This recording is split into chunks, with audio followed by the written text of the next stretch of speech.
So first, a quick bit of context. The National Family Support Network is a membership-based organization comprised of state networks of family resource centers. When we first started in 2011, there were 8 states on this map here, as you see, that had statewide networks of family resource centers.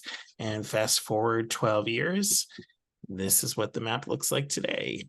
So the national network has more than quadrupled in size. In fact, we're right about at 5 times our size because Iowa just let us know that they will be our newest member, our 41st member joining this month, which is very exciting. So the National Family Support Network works to bring all these folks together. And today is our regular monthly membership meeting. So representatives from many of those states here.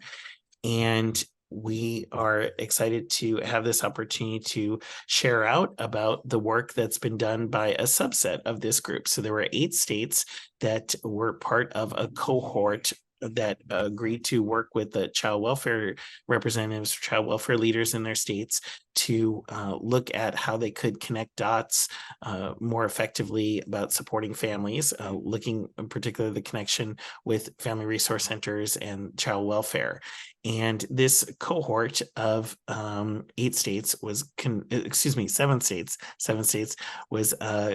co-convened by the National Family Support Network along with Casey Family Programs and Chapin Hall. And special thanks to Casey Family Programs, which provided the resources to support this effort. So we'll be hearing from Casey Family Programs and Chapin Hall as well as representatives of these states sharing out some of the lessons learned and things that changed over the course of the last 2 years, with the hope that that may provide some insights, some ideas, some learnings that may be of use to you in your valuable work. So with that said, we'll first turn to Margie Hunt with Casey Family Programs to provide some context. Great. Thanks, Andrew. And it's nice to be in space with all of you.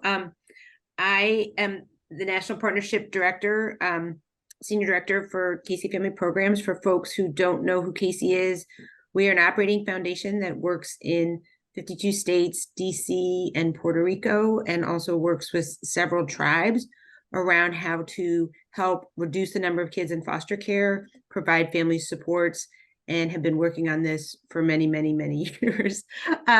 This cohort, and definitely know that family resource centers are a critical component to making that happen, to helping keep families together and in their communities. We've been working with the National Alliance for several years, and Andrew, I think I want to say maybe 6, maybe even more than that. But this project really started also with our partnership with Chapin Hall and their work in the Pathways program. So in a nutshell, that's really pushing family first implementation as far upstream as we can get it and connecting it to front end prevention so that there's a pathway for families to stay within their communities and stay out of child welfare in partnership with family first work. And as we were doing that, we really saw that we had to get connections with really successful family resource centers and try to begin to develop those conversations. And that's what you'll hear about today, is that work of this learning cohort we started 2 years ago and have had 8 every quarter a session, a learning cohort session. The states are Colorado, Illinois, Kentucky, New York, New Jersey, West Virginia, and Maine was in and out for a variety of reasons, but very much still part of the push. So with that, Andrew, I'm not sure, I'd just like to thank the National Family Resource Center and Chapin Hall and all the teams. I mean, we are continually learning as we move forward in really trying to transform the child welfare system. So I don't know who I turn it to at this point. Thank you, Andrew. You know, it's I'll pick up for just a half a second. Margie and Andrew, thank you so much. I'm Claire Anderson. I'm with Chapin Hall.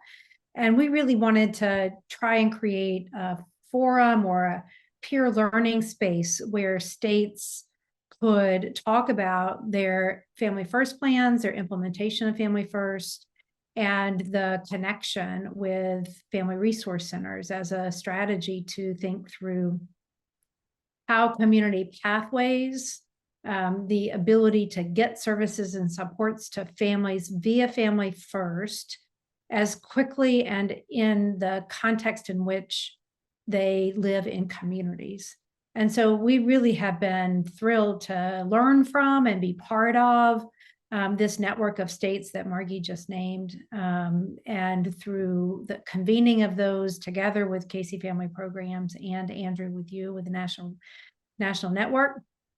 And so we're just delighted to be here and to understand what innovation looks like, both in terms of implementing evidence-based practices through family resource centers, but also through the provision of all services and supports that families might need.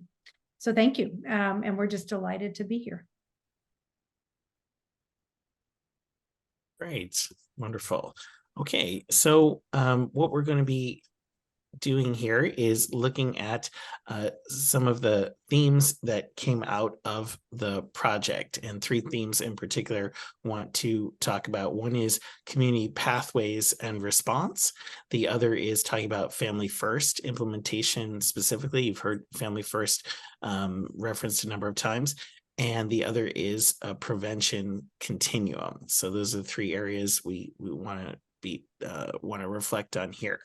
And as underscoring the Family First piece that's been referenced already, that was a big part of the impetus for pulling this together, as Margie and Claire mentioned.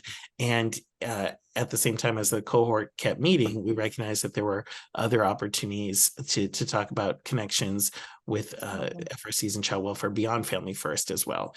So first we'll look at community pathways and response, and I'm going to welcome representatives from Kentucky to share about this. So who here from Kentucky is... I'm here, Andrew. Speaking to this. Great. Okay. I'm here, and Mary Ann Jennings is here too. Good afternoon. My name is Mary Carpenter. I am with the Child Welfare Agency here in Kentucky, and Mary Ann Jennings is here as well. She's with the Family Resource Youth Service Center. So I'll start, and then Mary Ann will probably have something to contribute as well. But we implemented a community response pilot in Kentucky with our Family Resource Youth Service Center. So community response is a pilot here for families that do not screen in for child abuse and neglect. So reports that are coming into the agency where we know that there's an identified need, that the Family Resource Youth Service Centers are able to reach out and connect and provide those families with services or referral for services. So with our pilot, it's actually 10 counties with the FRCs. They're providing services in 2 counties, so that they're a portion of the pilot. But we're actually getting those reports in to the agency, and then it's being sent back out. So we've established a criteria for community response. In the beginning, we were thinking that this would primarily be for poverty adjacent type referrals. So when there might be a need for like hygiene needs, where we know that those Family Resource Youth Service Center coordinators were already sort of in that space, but these may be families that they may not necessarily know about, or and so the thought process was that we could connect them with these families, and then ideally provide them with these services so that they're not coming back to the attention of the Child Welfare Agency. So we are doing that. It's a 2-year pilot, so we're still in the middle of that. We are learning a lot. We actually did some focus groups with back I guess it was in the summer, with the coordinators in those 2 counties, and got a lot of really good feedback. I think when we when we met with at the beginning of this, we thought it was going to be a lot of poverty adjacent type referrals, and we are seeing those. But what we're also seeing are other types of referrals that may not necessarily rise to the level of child abuse and neglect, but they're being sent over to the FRCs, and they're higher needs than what they thought that what they feel like they're able to meet. So we're sort of working through that and how we can support them with that, and connect them to other partners, or thinking through the best way to support them through that. So those are things that we didn't necessarily think through in the beginning because we didn't think about those coming back to them, but we are definitely learning a lot through the pilot, and there's a lot of interest in community response and learning from not just the Family Resource Youth Service Centers, but our other agencies that are participating in that, and how we can also support use concrete supports, and how that folds into this as well. Mary Ann, I don't know if you want to add anything.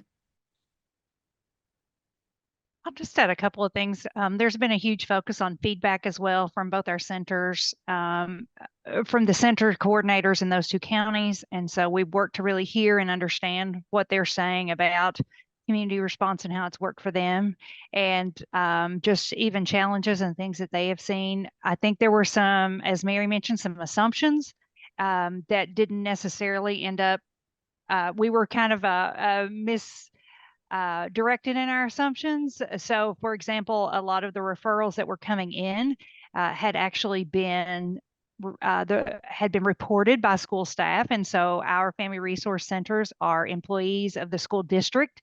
So they were receiving referrals back when the referrals had actually come from the school district. So that was some of a challenge that we worked with both DCBS in that area and our Family Resource Centers and school staff to understand what parameters actually make the report something that they would investigate or something that they would not. And so I think there was some learning on there that we've worked through, and some understanding. And but I think the very lesson we've learned and we have worked well is the communication back between Mary and her group, and also our Family Resource Center coordinators.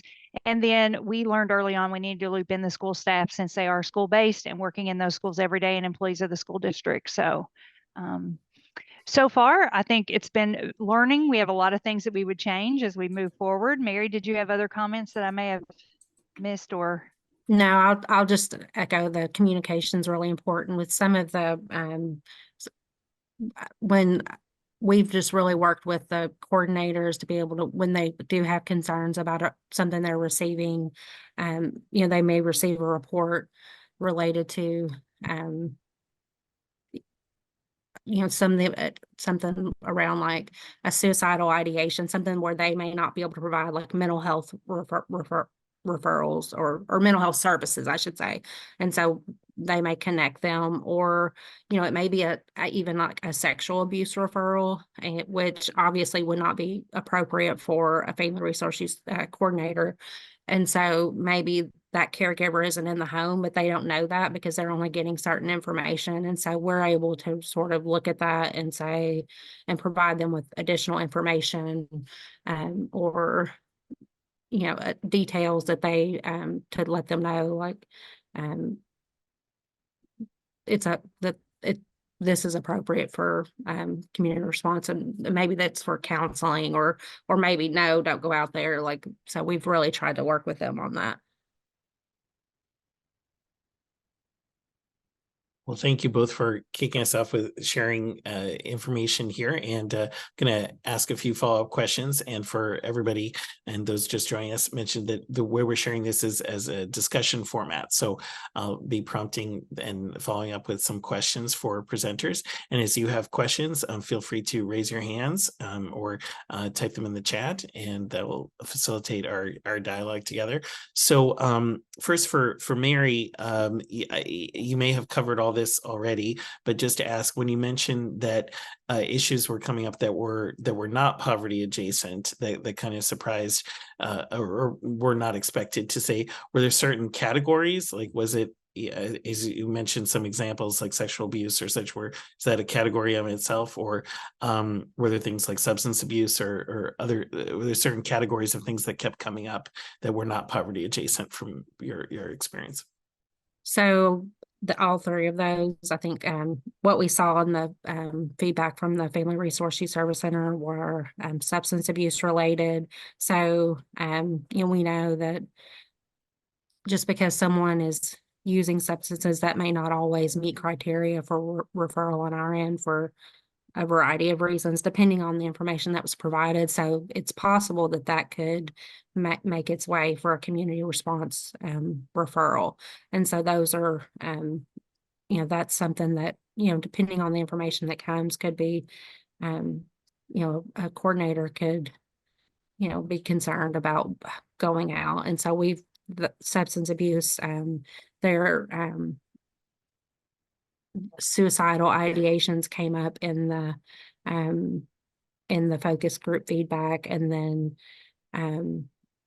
the sexual abuse, and primarily those are when that person is not in the home. And so if they're not a caregiver, we wouldn't necessarily investigate that. And so it may be that's being referred for behavioral health referral for that child, or something like that, but they're getting very limited information. So it's basically what the need of that family is. And so when they see that, it's, for them, that's an automatic, like, that's a concern. And so we've had to really think about like what information they're receiving, and thinking all of that through.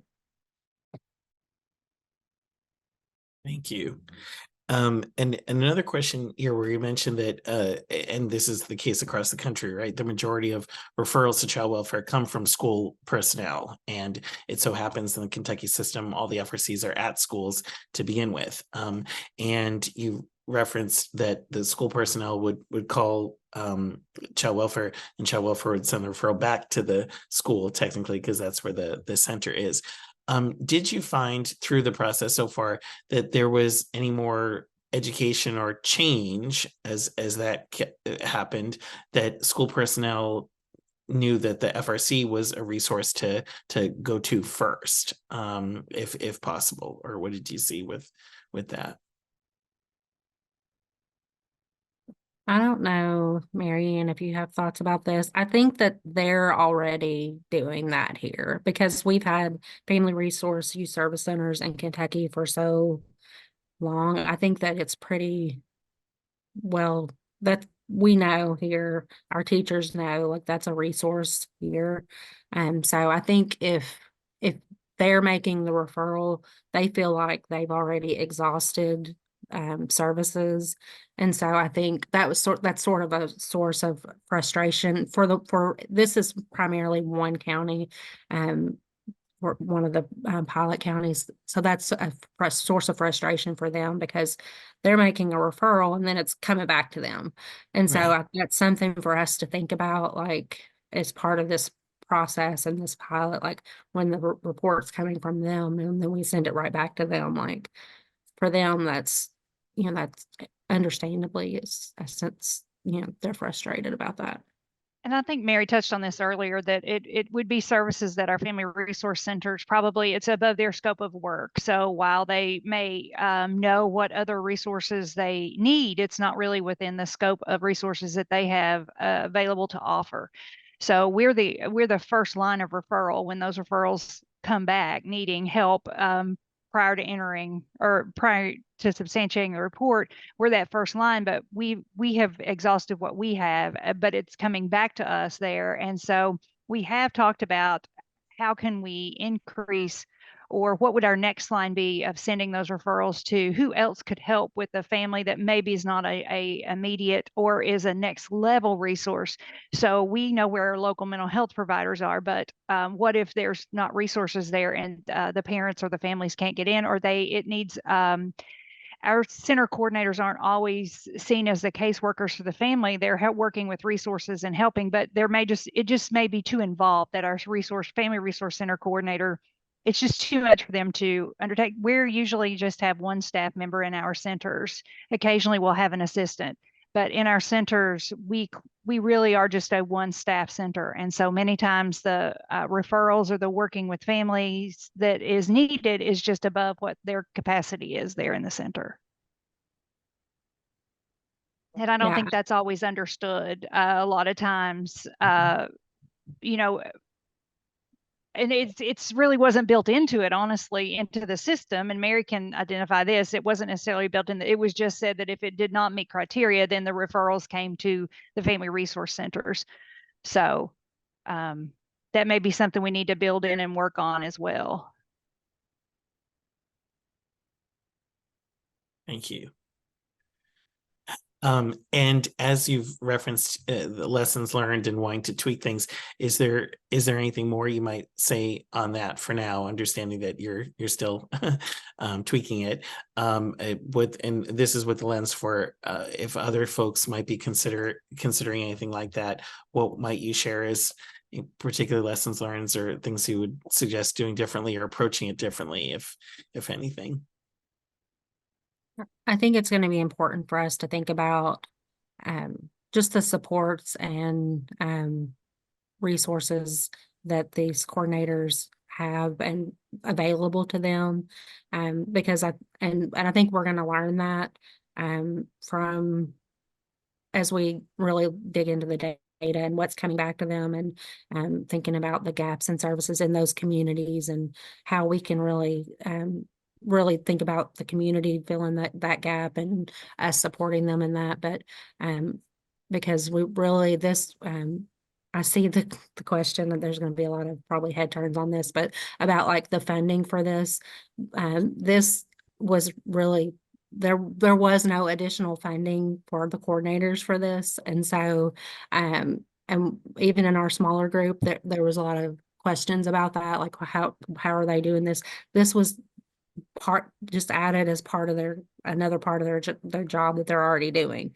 And so I think that there's something to be said about that, and or considered, I guess, or when we have contracts with other providers who are doing this work. And so something for us to think about as before we expand or and learn going forward.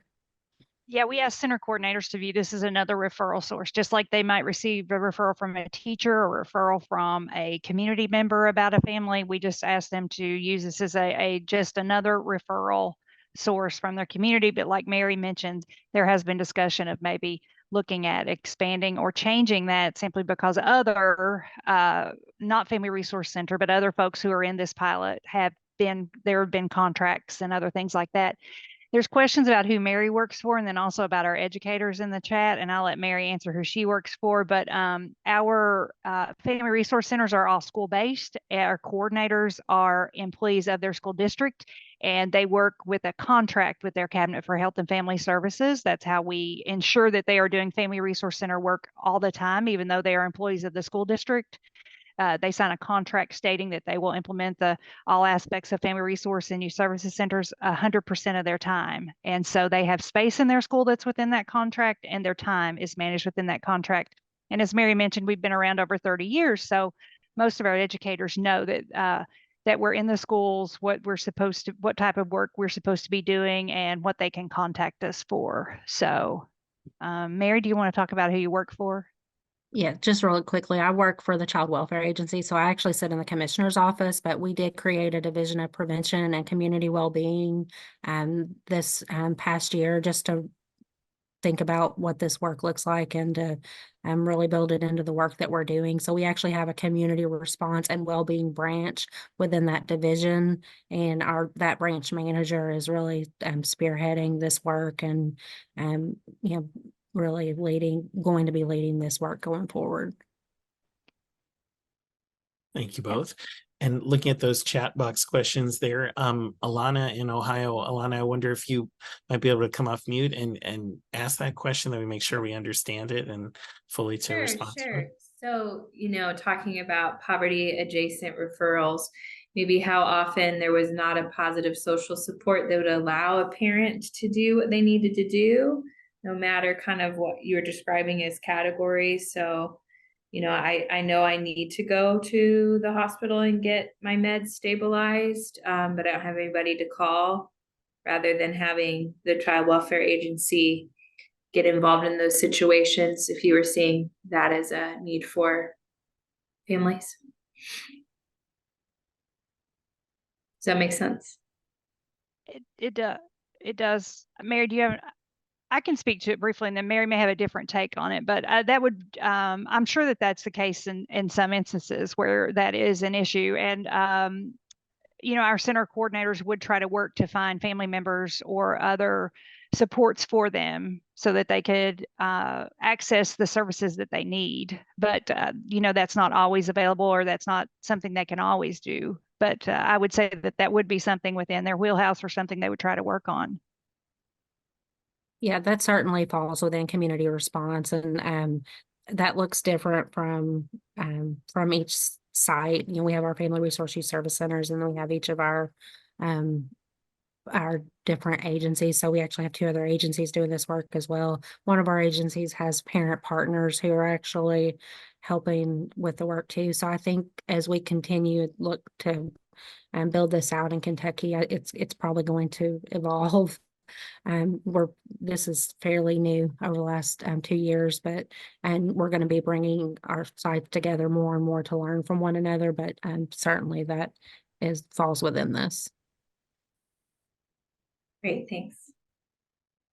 All right. And last question there in the chat. Do you have a specific success story that stands out as an example?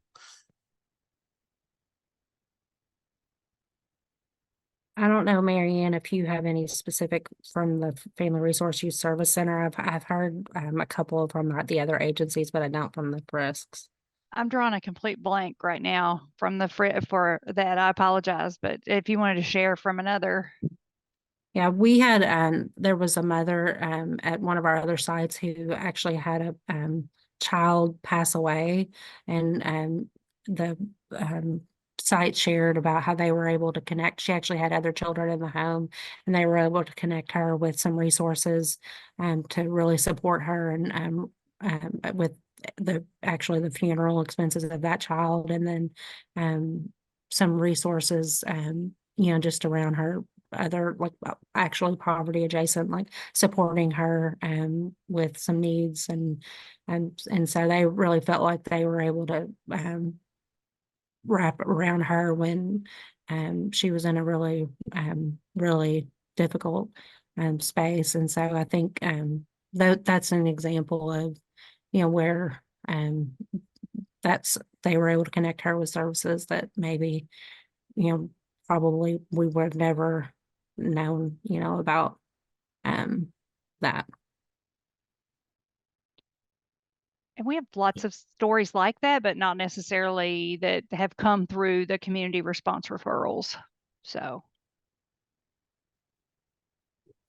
Yes, with 888 centers doing such wonderful work across the state every day, I'm sure have many thousands of great stories. So first of all, thank you to Kentucky. Round of virtual applause for you all kicking us off here and talking about community pathways. If folks have further questions, feel free to reach out to the presenters, Mary and Marianne. Not that that's even slightly confusing. And now we'll turn to the next piece, which is looking at Family First. And we're going to hear from Illinois talking about challenges with Family First implementation, Colorado talking about progress with Family First implementation, and Claire Anderson at Chapin Hall talking about opportunities, to end on a positive note with that.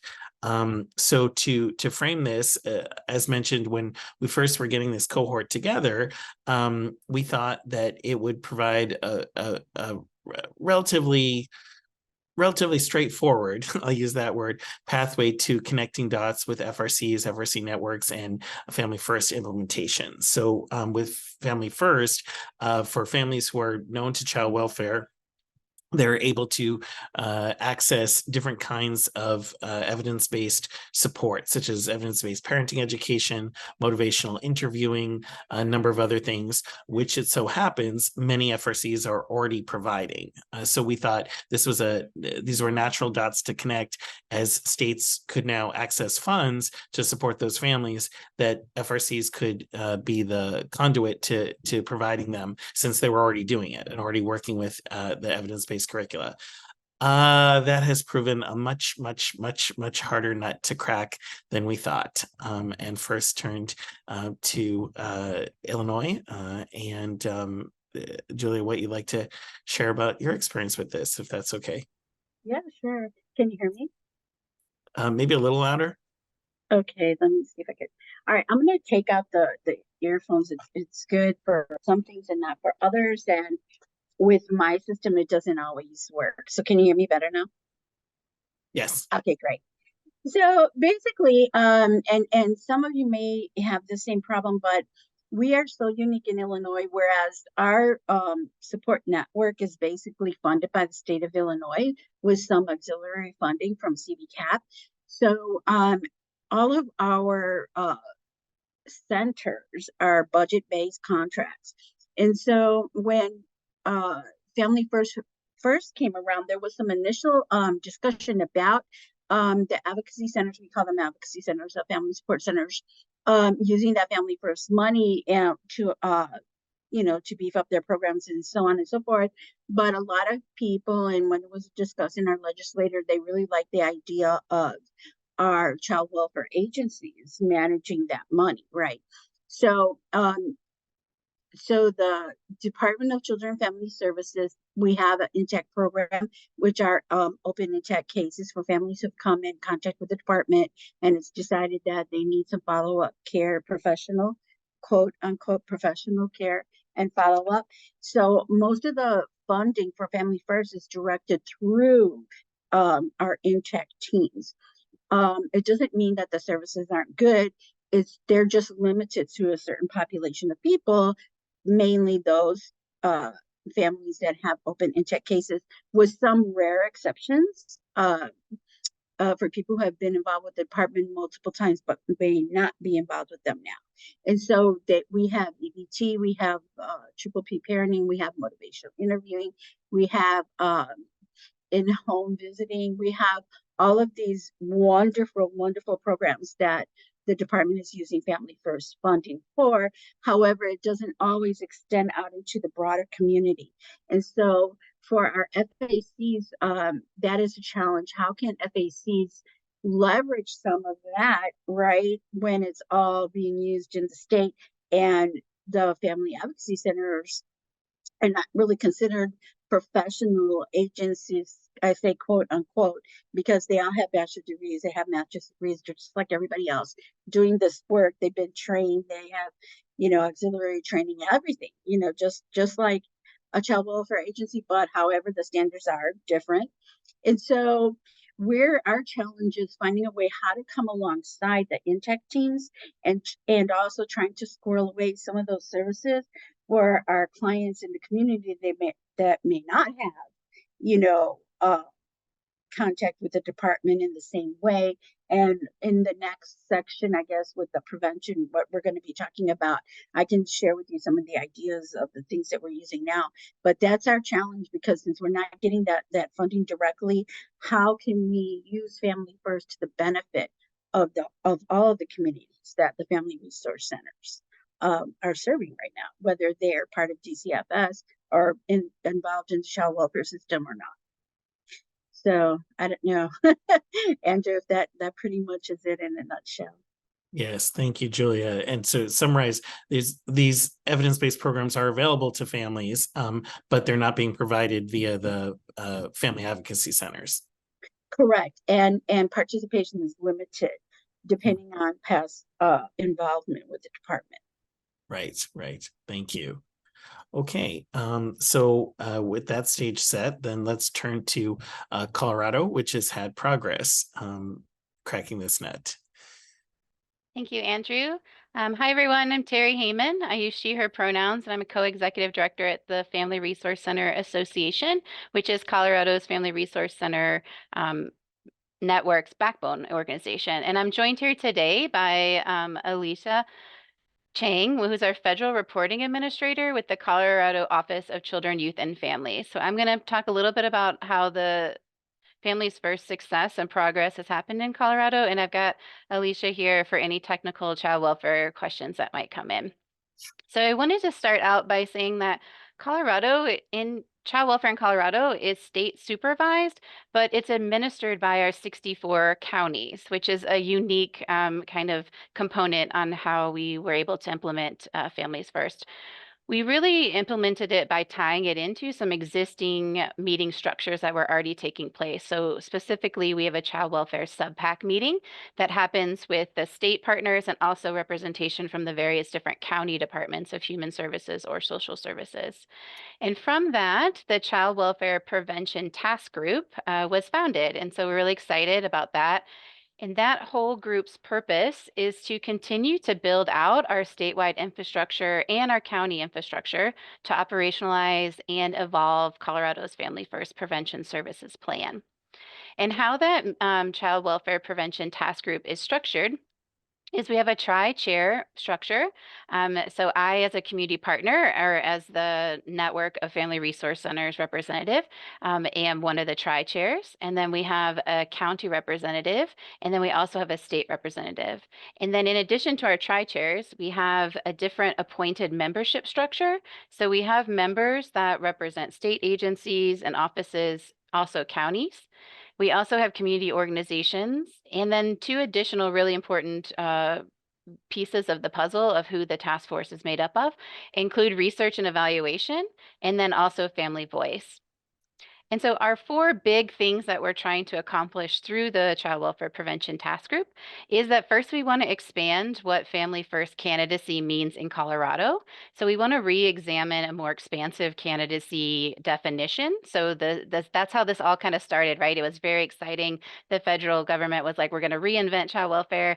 And then as it got kind of like policy, which happens, the definition for candidacy got very narrowed, and we're trying to really think about how we can expand that. Secondly, alongside that, we want to expand the Family First Services array. So some of these evidence-based programs that Andrew and Julia just talked about, we want to think about not only can we expand them into having other counties be able to provide those for families that need them, but also how do we have more counties that have those services really start using them in a way that is within this prevention continuum. Our third piece is that we always want to make sure we're data informed in our approach. So luckily, Colorado has some strong research and evaluation partners. And so we're looking at how utilization of services are already happening and thinking about other things. And then the last one, just because we know it's the only way that anything will ever be successful in Colorado, is we want to look at how we engage our county partners in implementation and best practices. So I'm going to put a link in the chat, which is to our dashboard, which is super neat in our data informed approach. So you can definitely follow along on Colorado's progress after today. And then I also just wanted to highlight one of our progress, which we just heard about last Friday, was that Colorado has successfully drawn down $68,000, which I know does not sound like a lot in the whole funding of child welfare. But for this first year, we're very proud that we were able to identify some services on our plan and begin to draw down some of those dollars that can be reinvested into Colorado's prevention continuum that are beyond families just in the candidacy right now. I'll pause there and then see if there's any questions. Otherwise, I will hand it off to Claire to talk about more opportunities. Thanks, Terry. I'll see if anybody wants to raise their hand or put something in the chat for you before I jump in.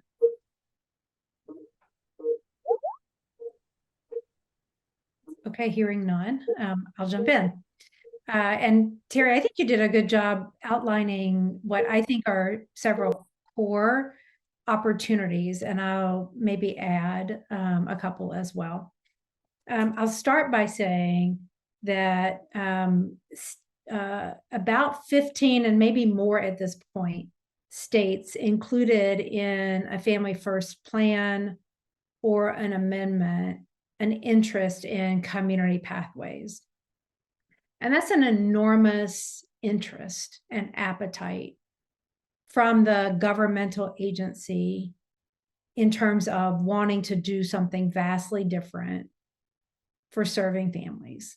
Like that in and of itself cannot be understated as a critical thing that we should all be aware of and lifting up and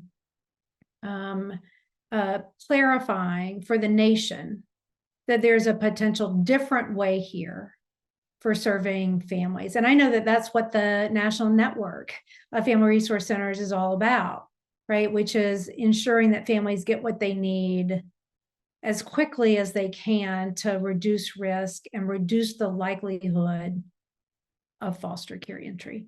So just in and of itself, that is enormous appetite, and I think represents an opportunity for communicating what it means for Family First to achieve the promise of prevention and dramatically changing how we understand the function of the 4E dollars that are made available as an entitlement to support families and prevent more intrusive and punitive intervention. So I just would start there, and that seems sort of self-evident, but I don't want us to lose sight of that.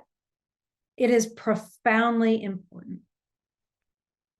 The second, and Terry, you did a really nice job with this one, in terms of Colorado's interest in expanding the definition of candidacy or clarifying that the promise of Family First really is about ensuring that we are and this is the language in the statute, reducing the likelihood of foster care entry. And reducing the likelihood of foster care entry does not start when there's a CPS agent in the living room of a home with a hand on the wrist of a child.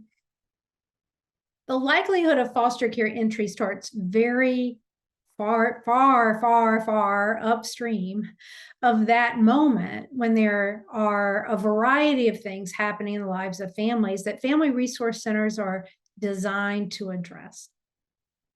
And so in the policymaking process, you know, we always see inconsistencies in the policy-making process where there's an intent of a policy, but pieces get put in or narrowed in ways that are not fully consistent with the overall intent. And so I think, or with the interpretation of those words at the executive branch, even if the legislative branch may have meant something different. So understanding that there's an opportunity to clarify and to make choices about the population of families and kids that are served and where and how they're served remains an important opportunity. Expanding the array of services is also an important opportunity here that I think everyone can weigh in on. And Terry, you described this more as like expanding the array out in counties. I also think about this as expanding the array or clarifying that some services that families need and that have mental health effects or that have substance abuse effect or that have parenting effects are not always clinical interventions, right? There is a large weight of the evidence as it relates to economic and concrete supports. And we have seen many states use economic and concrete supports to very good effect. Kentucky is a national leader and exemplar in doing that. And I think that there is an evidence-based pathway for including economic and concrete supports on the clearinghouse. If you're interested in our thinking on that, we are submitting something to the clearinghouse for its current open call for programs and services, and I'm happy to share that draft with any or all of you. Just let me know. So I think expanding the array of services, because what we hear from Family Resource Centers often is that meeting the concrete needs of families can make a difference.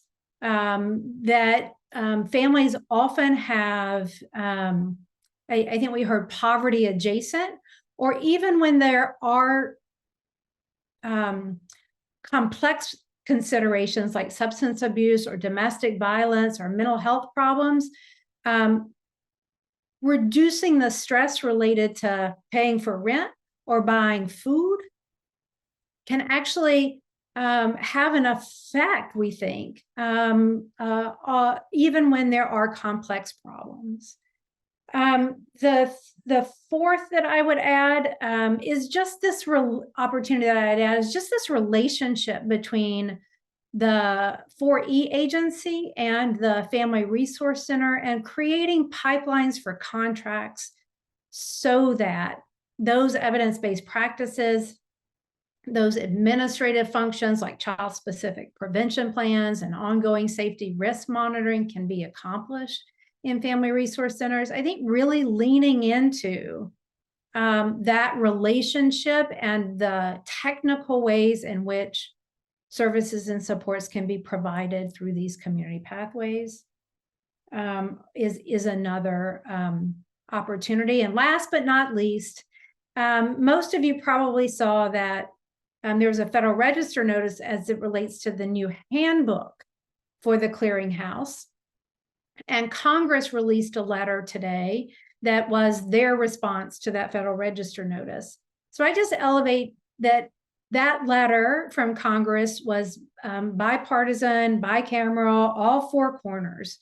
So there continues to be enormous interest on the part of Congress in the implementation of Family First and achieving a promise of preventing families, reducing the likelihood that foster care is the strategy that we are using to address family needs. So that was a very long-winded set of opportunities, but I think that reflects, that there are enormous opportunities that remain in place, and the place that those opportunities will be realized are among groups just like you.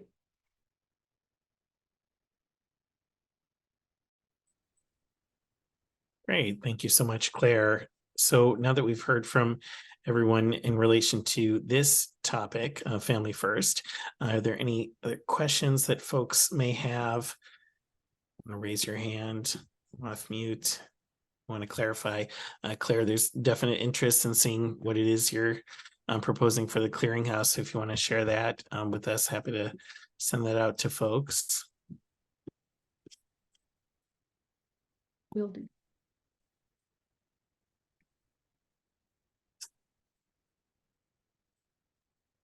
All right, well then let's turn to our third area of reflection here from the group, which is looking at the prevention continuum and building capacity.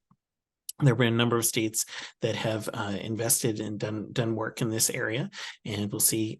We can hear from in the time we have here first. So in terms of prevention continuum, building capacity, first turn back to Illinois. Okay, thank you, Andrew. And Tani, just come off mute if you want to add anything to my comments. I forgot to mention that last time because she's our other contact for the network. And she has auxiliary programs that are through CBCAT. So a lot of the, I like the way that Claire talked about contracts, because that's one thing that some of our centers were able to apply for some of those contracts for those EBIs, mainly triple P parenting classes, and also what we would say with that, we call them child welfare referrals, but I think somebody already brought that up, where someone might call our hotline and the situation doesn't rise to the level of a child abuse investigation, but they could benefit from some services in the community. So some of our advocacy centers got contracts for that.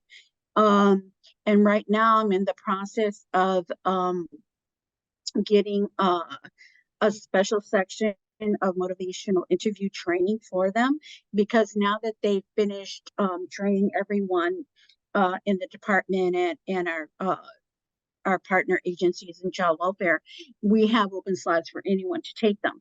However, if all of our family advocacy centers try to register for them, they would just knock everybody out of the box, because we got a lot of people. We have over 37 sites around the state, plus satellite offices, and there's with those full sites, at least anywhere between 3 to 5 people. So if they all tried to get it at the same time, then they would only be training our people. So before that happens, we're trying to do a little, and we have a new boss as well. So that is another little thing, another little hiccup, but it looks like our boss is going to be very supportive of these prevention activities, whereas we always haven't had full support for our initiatives. So I'm really hopeful about that. So that's some of the things we're trying to do to build up our capacity, and also with in partnership with you guys with NFSN, in your certification process and everything. We're hoping that when all that happens, that we'll be able to contribute, but we're still having those challenges as well as far as getting everybody trained, and that has to do with administrative support. And so that also is another thing related to capacity building that we're hoping for now, that we're going to be getting more support for that in order to fully implement the quality standards. Everybody has to be trained, so that's a huge issue.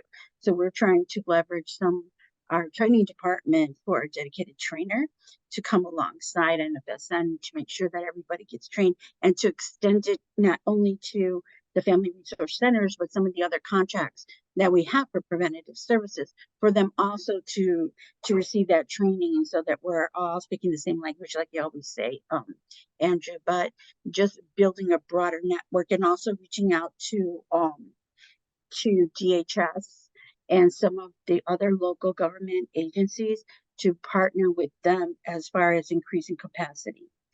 So, Tani, I don't know if you had anything to add to that.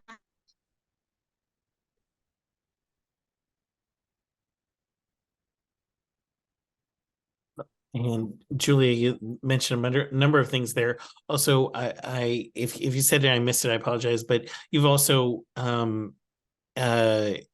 increased wages. Oh, I'm sorry. I was going to say that in the other part, and yes, that's on my list right here, Which Andrew. that would be a crowd pleaser for people to hear about that. Yeah. So actually, the state of Illinois as a whole, and that was under the direction of Director Mark Smith, who's leaving at the end of this year. He is just about to. Oh, so much turnover that we have in child welfare, and then with our private agencies, community agencies, even more so, because the pay is less. So what he wanted to do was to bring everyone up to a better standard of pay, so that they could retain employees, and to attract better employees, and to keep the employees that they other have. We had some of our advocacy centers, they lost 4 people from their family resource center, because they came to work for the state of Illinois because the pay was better. So we all across the board, there was an average of a 14% pay increase for all staff at the family. Yes. That was the average. Some were more, some were less, because some of them are bigger agencies and they already had like a higher salary level. And then this year also, we added 3 new centers, and we had 5 centers that increased their capacity by expanding their programs into several counties. So we added like 12 counties this year that are able to receive services. And so it all kind of like goes hand in hand. So yeah, so we're expanding as far as the program is growing, but now that we are, we want to make sure that they get everything that they can possibly get to help the community, basically. So where we're at right now. Wonderful to hear. And quick question, if you can answer this quickly, is where'd you find the funding, and how will you sustain it? So the legislator does have an interest in family first and prevention, and they've had their eye on our program for several years now. For the family resource centers, which we call the family advocacy centers, they're always watching us because we're the biggest prevention program that Illinois has right now that's outside of the department. And a few years ago during the pandemic, we also did a huge outreach to youth who had aged out of our system. And so we got extra funding to do that. And so, like I said, our director was really committed to beefing up services in the community as well. So the legislator said, well, we have this money, are you good? We'll give it to you if you're going to do this. And so for some reason, sometimes we get lucky when they throw the dice. And so we were able to leverage some of those fundings to increase prevention services. Great. So a combination of an interest in the legislature and a director of child welfare who wanted to do something. Great. Right. All right. And want to make sure we hear from West Virginia before our time is up, since they have a wonderful story to share too in terms of further investments, building capacity, and turn to Kent. Thank you, Andrew. So I know we're short for time, so I'll try to condense it. Over the past 2 years, we have undertaken a massive expansion of our family support center network across the state. We went from, we had around 19 family resource centers, as we called them then, for a couple of decades to serve the entire state. In state fiscal year 22, we took that up to 40 centers, serving 37 counties. And then for the current fiscal year, we have increased that to 56 family support centers, serving 53 of our state's 55 counties. So we're still gunning for Jackson and Roane.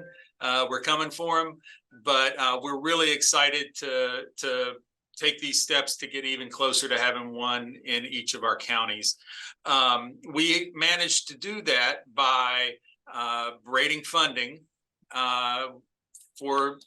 For decades, they received about $40,000 in CB-CAP funding. We managed to increase that to $250,000 for each of them, predominantly through the use of TANF, targeted at TANF Purpose 1.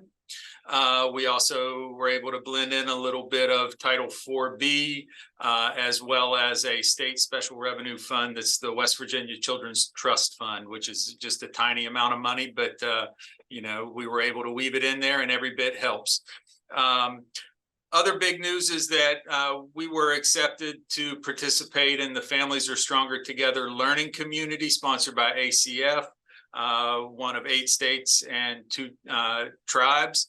And so through that, actually had the opportunity to meet Claire and hear her excellent presentation on economic and concrete supports. So that was great. We have formulated a project charter to guide our work as part of the FAST-LC. And so our 4 high-level goals for that are a stakeholder education campaign centered largely on the importance of economic and concrete supports in primary prevention. The integration of family support into our CPS differential response, enhancement of Title 4E reimbursable service delivery through the family support centers, and closer case coordination and data sharing between our family support staff in our county office and our CPS staff and our sister bureau at the Bureau for Social Services. And so in the end, I know we're at time, so I'll stop there, but if anyone has questions, I'd be happy to try to answer.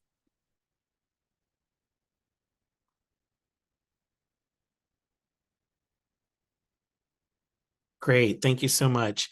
If other states have highlights they'd like to share about capacity building, feel free to add those into the chat since we're right about time here. And just want to pause if we have any questions for those who shared so far, Illinois and West Virginia. Let's see, are there any questions here? Claire has a question for you there about Kent, whether you can share those goals with us in writing. I'll send out the charter itself. Can I send that to you, Andrew? And maybe Sure. we're Share. including member memo. And then also question from South Carolina about how you share the reporting structure for CBCAP when using dollars to sites. I'll see what I can get you on that as well. West Virginia seems to be this sleeping giant. Suddenly you're woken up and came out blazing.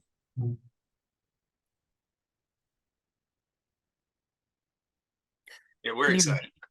Yeah, great work. And West Virginia also just did Webinar Wednesday for us. So that's was recorded. It's on the Webinar Wednesday page of the NFSN website where you can hear more information, and center directors sharing their experiences as well as is all there.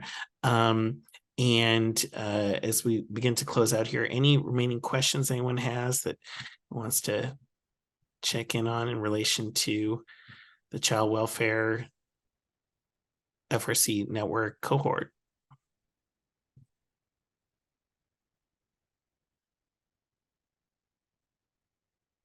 Brenda, can you help with that link there that Claire's asking for? All right. Well, thank you for your engaged participation today, and congratulations to this cohort that has moved the needle on a number of things. They've had the challenges and the bumps in the road to deal with as well, but they've hung in there, and we now see change happening, which is really exciting, and hope this helps with sowing seeds and connecting dots for work in many other states as well. So thank you very much for your engaged participation in our cohort share out. Thank you again to Chapin Hall and Casey Family Programs for co-hosting this cohort, which has been wonderful to work with you all on. And thank you to Casey Family Programs for funding it. So with that said, thank you all for your participation, and look forward to seeing you again.